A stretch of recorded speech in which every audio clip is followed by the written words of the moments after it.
Have you ever come across something that didn't look abandoned, didn't look broken, and didn't look forgotten, but still felt deeply, instinctively wrong? Not because it was dangerous, not because it was scary in the obvious sense, but because it felt like it was never meant to be noticed. A few days ago, I went for an ordinary walk around my village. I didn't plan to explore anything. I didn't plan to film anything. I didn't even plan to think. And yet, that walk ended with a discovery I still can't explain, and a theory that changed the way I look at that forest forever. I live in a small, quiet settlement, the kind of place where life moves slowly, where days blend into each other, and where nothing really changes. There are a few streets, several low-rise apartment buildings, small yards, old benches near the entrances, and paths worn down by decades of the same footsteps. People here know each other by sight, if not by name. Everything feels familiar and predictable. Behind the last row of residential buildings, the settlement ends abruptly, and the forest begins. It's not a park or a managed green zone. It's a real forest, dense, old, and stretching far beyond what you can see. People rarely go there. There are no signs, no official trails, no reason to enter unless you're looking for something. That day, I wasn't. I was walking along my usual route, lost in my thoughts, when something slightly different caught my eye. Between the trees, just beyond the edge of the buildings, I noticed a narrow path. At first glance, it didn't look important. It wasn't paved and it wasn't wide. But the more I looked at it, the more unusual it seemed. This wasn't a random trail made by animals or occasional walkers. The grass was pressed down evenly. The direction was clear. Someone had walked this way many times, over a long period, always choosing the same route. It felt intentional. And for some reason, that detail made me hesitate. Paths like that usually lead somewhere, and sometimes that somewhere doesn't want visitors. I stood there for a moment, weighing the simplest choice in the world, to turn back or to take a few steps forward. Curiosity won, as it usually does. I stepped onto the path and followed it into the forest. Almost immediately, the sounds of the village faded away. The noise of life, distant conversations, cars, dogs, dissolved into silence. The air became cooler.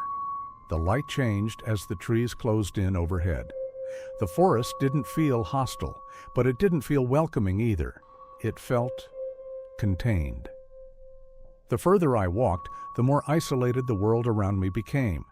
The trees grew thicker, their trunks darker and closer together.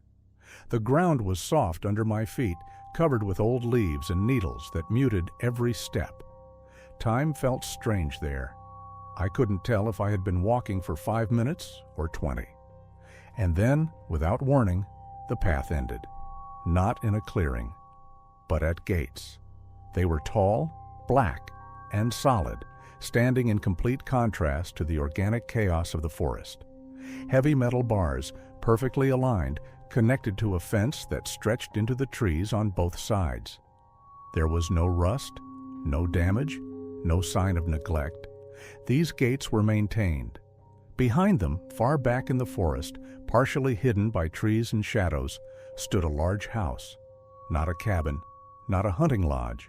A real house. Big, modern, expensive. It was difficult to see all of it at once.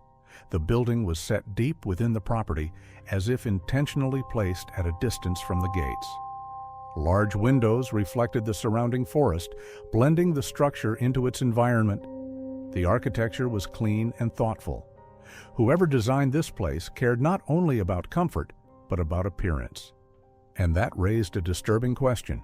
Why would someone build a house like this here? There was no road leading to it, no visible infrastructure, no signs explaining anything. If you wanted privacy, there were easier ways to achieve it. If you wanted isolation, there were cheaper ones. This felt different. This place wasn't hidden because it was forgotten. It was hidden because it was designed to be unseen. As I stood by the gates, I felt an increasing sense of unease.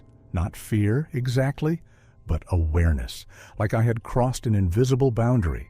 I didn't hear movement, I didn't see anyone, but the longer I stayed, the stronger the feeling became that my presence was noticed, that I had already stayed too long. So I turned around and walked back, following the same path out of the forest. But the image of that house stayed with me. Later, I tried to rationalize what I had seen. Maybe it belonged to someone wealthy who wanted complete solitude. Maybe it was connected to some private organization. Maybe it was simply a strange architectural choice. None of those explanations fully worked. And then, days later, I casually mentioned the forest to an older local resident. I didn't describe the house. I didn't mention the gates. I simply asked if people ever walk deep into the forest.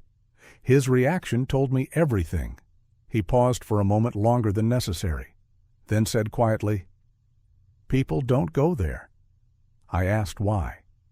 He looked at me, then away, and replied, "Some places are built for people who don't want to be found." He didn't explain further, and somehow that was enough. Here's the thought that refuses to leave me. What if that house wasn't built to escape society, but to stay close to it without becoming part of it? Close enough to observe, far enough to remain invisible. A place for someone who wants to exist outside memory, outside records, outside attention, not hiding from danger, hiding from being seen. A week later, I went back, same forest, same direction. But when I reached the spot where the path should have been, it was gone. No pressed grass, no trail, nothing, just forest, untouched. And that's when I understood something that still unsettles me. I didn't find the path. It appeared when it wanted to be seen. I still walk near that forest. I still glance at the trees. But I no longer look for the trail, because I'm not sure what would happen if it decided to reveal itself again. And next time, it might not let me leave so easily.